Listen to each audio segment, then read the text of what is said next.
শুরুতেই আউট জাকির হাসান।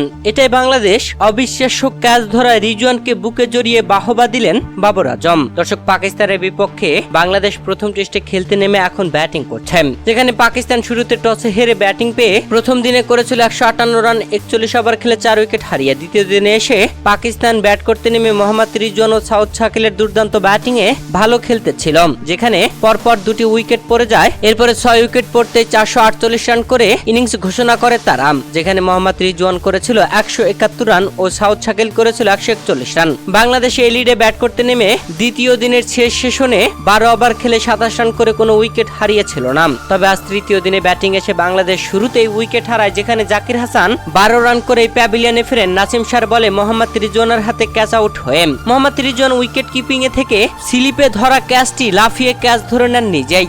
অবিশ্বাস্য এই ক্যাচ ধরতেই মোহাম্মদ রিজওয়ানকে বুকে জড়িয়ে বাহবা দেন বাবর আজম। দর্শক, বাংলাদেশ একটি উইকেট হারিয়ে ফেলে 31 রান করতেই 17 ওভার 5 বল খেলেন। এরপরে নাজমুল হোসেন শান্ত এসে আরেক ওপেনার সাদমান ইসলামকে নিয়ে ব্যাটিং করে যাচ্ছেন।